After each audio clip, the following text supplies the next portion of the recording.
Si tu aimes mon contenu, n'hésite pas à t'abonner et à activer la cloche des notifications pour ne rien rater des prochaines vidéos. Pour aider ces vidéos à être mieux vues, n'hésite pas à mettre un pouce en l'air, à commenter et à partager ces vidéos. Sur ce, bon visionnage. Bienvenue sur ce résumé de la quatrième journée de la Transjacques Vabre réelle. Donc aujourd'hui, il s'est pas passé grand chose. Il y a juste une pénalité de 1h30 pour PRB qui a rompu son plomb par erreur. Sinon, il n'y a pas eu de casse grave. Bon, il y a toujours des petits pépins sur un bateau, hein. Certains le disent, certains ne le disent pas. Par exemple, j'ai vu que sur Initiative Cœur, il y a eu des petits trucs qui avaient cassé, mais pas grand chose. Donc, du coup, on va pas trop s'attarder là-dessus. On va directement commencer du coup sur la cartographie, parce que voilà. Donc on va commencer sur les multi 50. Les multi 50 qui sont en train de passer la dorsale, avec toujours en tête euh, Thibaut Vauchel-Camus. Alors, il est plus en tête au classement, mais c'est quand même lui le plus proche, hein. Enfin, en vrai, on peut dire qu'il est en tête du groupe, même si, par rapport à la distance au but, du coup, là, ça serait Gilles Lamiré en tête, suivi de Sébastien Rogue, suivi de Thibaut Vauchel-Camus. Mais c'est lui le plus proche de la sortie, quoi. Après, on va voir comment ça va ressortir pour les autres. On voit qu'il y a eu une trajectoire un peu en aile de mouette, alors pas complète, hein, parce qu'après ça va directement réempaner, mais... Alors la trajectoire en aile de mouette, c'est juste parce qu'il traverse une dorsale, et du coup, de chaque côté de la dorsale, le vent est inversé. Ça tourne dans le sens des aiguilles d'une montre, et du coup, vous pouvez le voir là, plus vous allez vers le centre de la dorsale, plus vous allez avoir du vent de nord. Donc en fait, l'idée au centre de la dorsale, c'est de garder de la vitesse, donc on va avoir tendance un peu à lofer. Et quand le vent va commencer à basculer au secteur est, enfin nord-est du coup, enfin est-nord-est, bah on va pouvoir commencer à aller vers le sud. Et c'est là qu'on va faire un empannage à ce moment-là. On va faire un empannage et du coup en fait si on regarde la trajectoire, ça dessine une aile de mouette quoi. Parce que quand on arrive en haut, on a du vent, du coup, comme vous pouvez le voir, on a du vent d'ouest. On a un vent d'ouest qui bascule au nord-ouest, qui ensuite bascule au nord, donc c'est là on fait route quasiment plein ouest. Enfin, pas plein ouest parce qu'il faut quand même la traverser cette dorsale, donc on est un petit peu en dessous de l'ouest. On continue à descendre. On n'est pas vent de travers, on est largue, grand largue. On descend. Et une fois que le vent va basculer, donc au secteur, il va commencer à repasser vers le nord-est. Enfin, nord-nord-est, nord-est, est. Et du coup, bah, plus quand le vent va basculer au nord-nord-est, voire au nord-est, bah du coup c'est à ce moment-là qu'on va choisir d'empanner et replonger vers le sud. Je sais pas si vous avez compris, je sais pas si c'était clair, mais je pense que c'est assez clair pour comprendre comment ça fonctionne. Donc en fait, et là ce qu'il faut imaginer, alors pourquoi on nous dit Gilles Lamiré en tête alors qu'on voit que bah, lui est plus sud.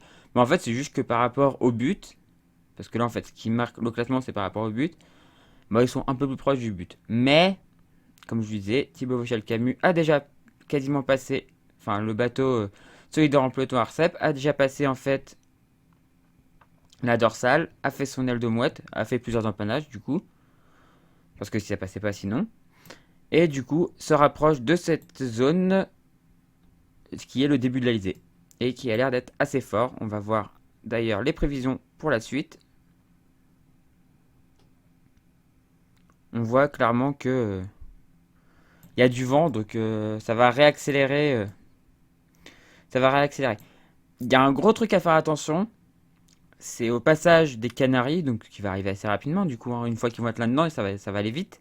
Regardez là, par exemple, 27 nœuds demain à 4 heures du matin. Alors, ils seront peut-être pas là, ils seront dans ce secteur-là, hein, je pense. Si on regarde bien, de toute façon, j'avais déjà regardé et ça force, ça reste assez fort, quoi. Ça forcit pas, mais ça reste assez fort. Par contre, il faut faire super attention aux îles Canaries, c'est que c'est des îles hautes. D'ailleurs, là-bas, il y a observatoires, des magnifiques observatoires spatiales. d'ailleurs qui sont très en hauteur, vu que les îles sont très hautes, du coup ça permet de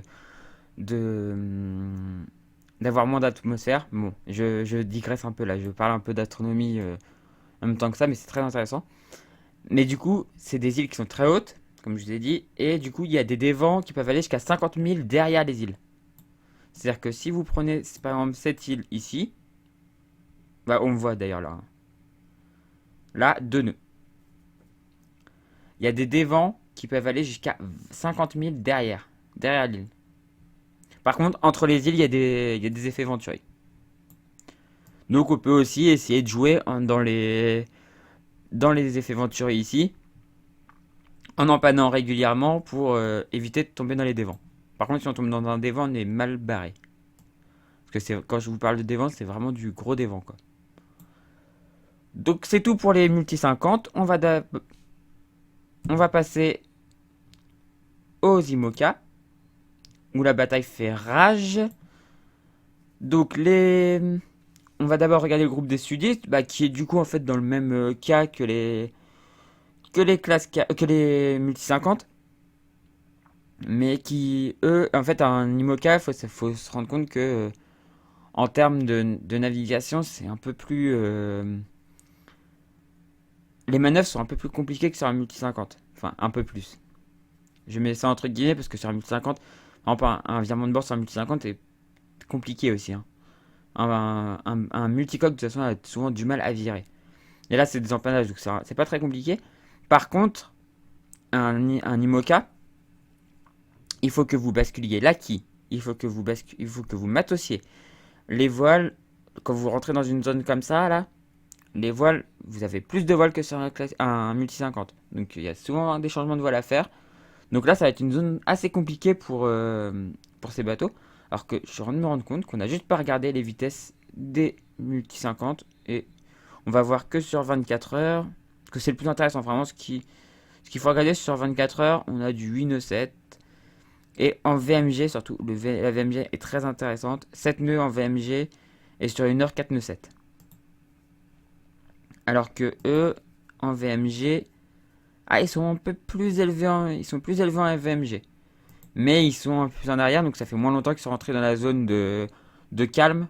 Alors que Thibaut Vauchel-Camus et Fred Dutil sont rentrés plus tôt. Donc c'est normal que leur vitesse moyenne, enfin leur VMG du coup, la vitesse par rapport au but, soit moins élevée que ceux de derrière. Et ceux de derrière sont encore sur une route assez directe, alors que Frédéric Dutil et Thibaut Vauchel-Camus, eux, font une route plus un peu moins directe. Mais ça va. Mais c'est pas tellement grave, quoi. Du coup, on retourne aux IMOCA. Alors, les IMOCA. Donc, en tête, Charlie Dalin et Yann Elias sur Apivia. Yes. Oui, je suis encore chauvin, je sais. Donc, c'est plutôt cool. Avec une VMG 10 nœuds 9 sur 1 heure, 10 nœuds 2 sur 24 heures. Et actuellement, ils vont à 10 nœuds 8, donc ouais, une VMG à 10 nœuds à peu près pour l'instant. Sachant qu'ils n'ont pas encore passé le plus gros de la dorsale, hein, ils rentrent dedans là. On voit PRB qui a fait son. Ici là, on voit PRB qui a fait sa pénalité, du coup d'1 heure et demie. Donc du coup maintenant il a plus de pénalité, c'est bon, c'est fini. C'est fini pour lui. Enfin c'est fini pour lui, c'est fini pour la pénalité, hein. Il peut encore revenir, il est à distance du premier 24 000, ça va. Et on a un très beau quintet de tête là, hein. On a Charlie Dalin du coup en tête, Jérémy Bayou, bah, le grandissime favori, deuxième sur son charal, qui est à 7,6 000 du premier et qui a une VMG en plus supérieure. Enfin, 10 nœuds 2 sur 24 heures et VMG actuelle là 13 nœuds 4. C'est-à-dire que le bateau fonctionne même dans les petits airs, quoi. C'est plutôt bien. C'est plutôt une bonne chose. Et alors qu'on a une magnifique. Alors, troisième place de Samantha Davis et Paul Meillat. Et, chose très drôle là, c'est quelque chose de très drôle. On retrouve les deux bateaux. On retrouve deux bateaux qui se sont toujours affrontés sur toutes les courses auxquelles ils ont participé. Ils se sont toujours affrontés. Initiative Cœur, c'est le Banque Populaire de 2012.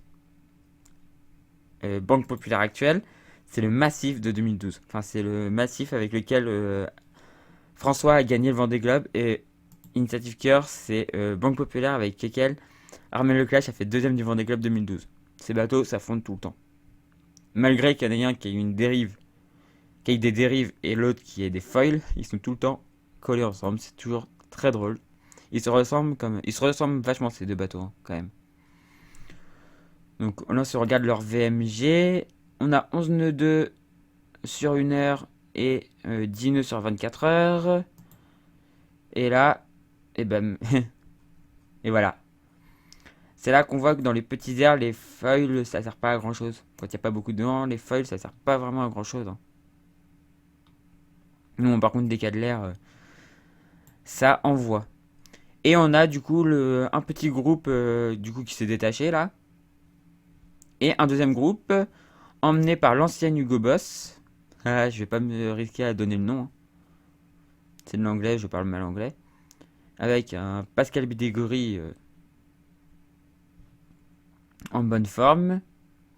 Donc ils sont à 43 000. Donc ils ont 20 000 de retard sur le dernier du premier groupe, quoi. Et après, bah, c'est un foiler où il manque un foil. Alors là, d'ailleurs, ils sont en... Bah, c'est l'allure où il n'y a pas le foil, je crois. Je ne sais plus si c'est le foil bâbord ou le foil tribord qui y est plus, mais je crois que c'est l'allure où ils n'ont pas le foil, donc... Bon, c'est quand même pas mal, ils font quand même... pour une première course avec ce bateau, enfin, ils ont déjà fait la Fastnet Race, qu'ils n'ont pas terminé d'ailleurs aussi, sur un problème d'électronique. Alors, et là, on a des magnifiques courses de Nicolas Troussel et Jean Le Cam. Franchement, bien joué. Et Damien Seguin et Johan Richomme, bah, on s'y attend un petit peu. Enfin, ils ont quand même un relativement bon bateau, ils l'ont bien optimisé, donc voilà. Et on a Romain Attanasio, le dernier du groupe du Sud, qui s'accroche avec son vieux bateau. Et Fabrice Amadeo qui est juste devant. Un foiler, bon, qui est pas très bien, mais qui a eu une hésitation au niveau. Est-ce que je passe à l'ouest, est-ce que je vais à l'est, est-ce que je vais à l'ouest, et du coup. Et là, on a un groupe plutôt intermédiaire, du coup, emmené par Manuel Cousin, Gilda Morvan, et voilà. Bon, ce groupe est intermédiaire, mais avec le retard qu'il y a, vu que la dorsale va un peu se décaler, peut-être qu'ils vont passer un peu plus facilement. Mais de toute façon, ils rattraperont plus, c'est déjà très compliqué. Alors qu'on voit Maxime Sorel et un qui sont à 7 nœuds. Ah,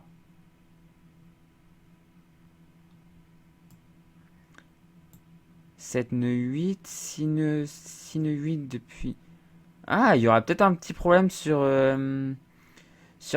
Alors à l'heure où j'enregistre, j'ai pas d'infos. Ah, 10 nœuds 7, non, ils étaient juste en train de manœuvrer, peut-être.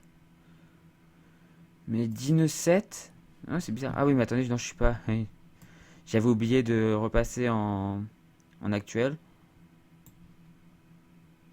Ouais, même il y a 20 nœuds, hein.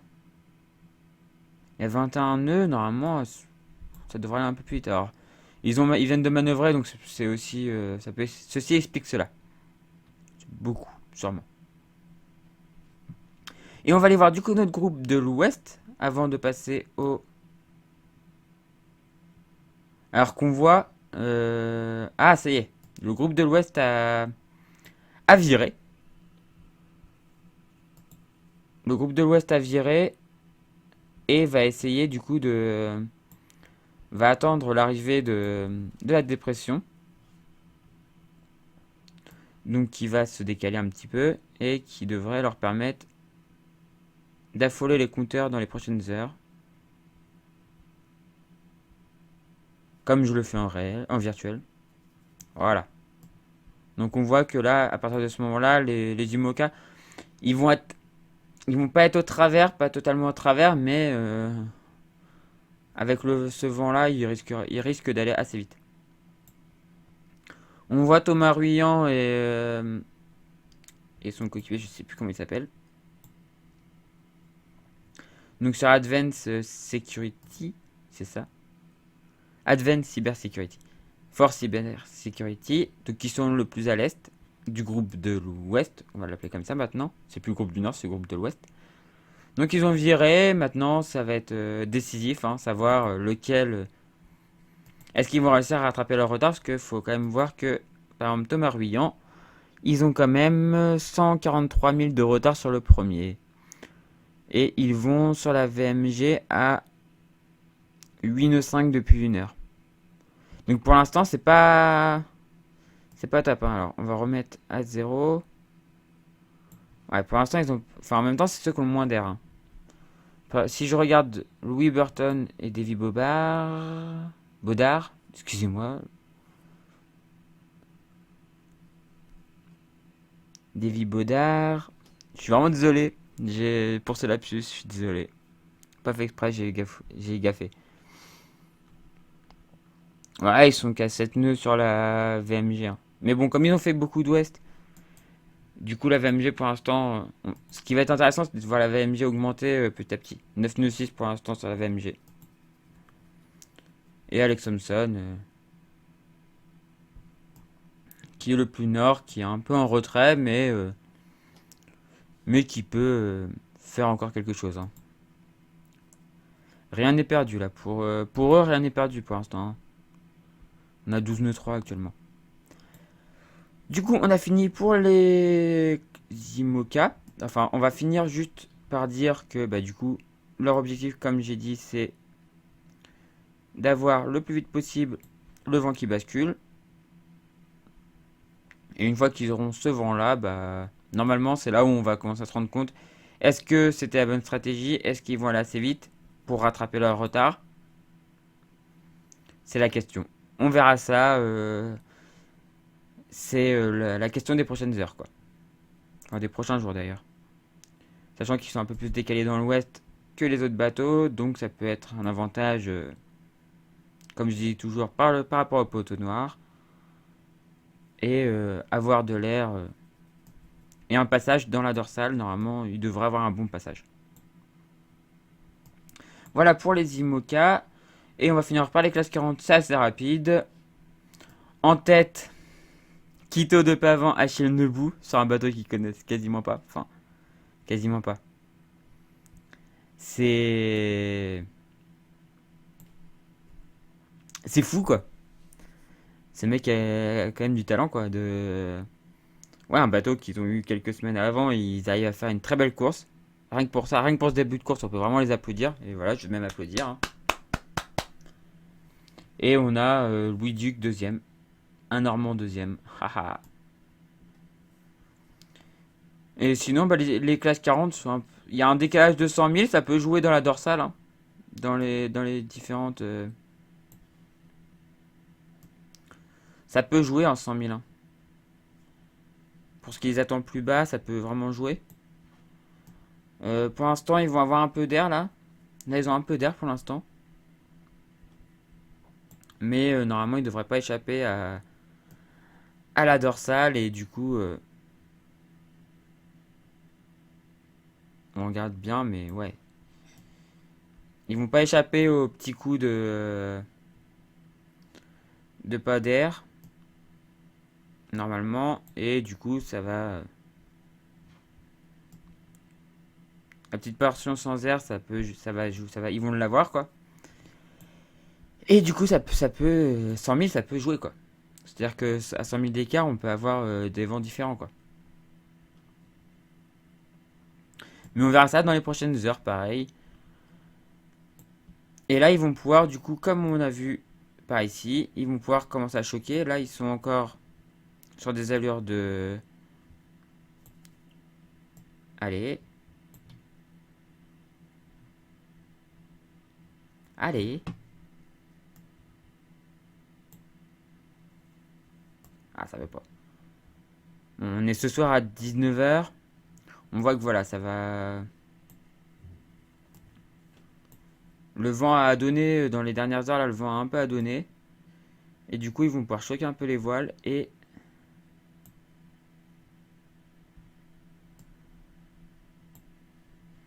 accélérer dans les prochaines heures. Voilà. On voit par exemple demain à 19 h, voilà, ça va. Le vent sera quasiment à travers, il y aura de l'air. Ils seront dans ce secteur-là, je pense. Il y aura 17 nœuds à peu près. Même un peu plus bas peut-être. Enfin, dans tous les cas, ils auront un vent de travers, donc pouvoir ouvrir un peu les voiles et arrêter de tricoter, parce que là, c'est quand même une bataille de virement de bord, comme on peut le voir. Ça vire de bord un peu dans tous les sens. Voilà. Du coup, c'est fini pour ce résumé du 4e jour de course. Et du coup, à plus pour le 5e jour. Allez, ciao!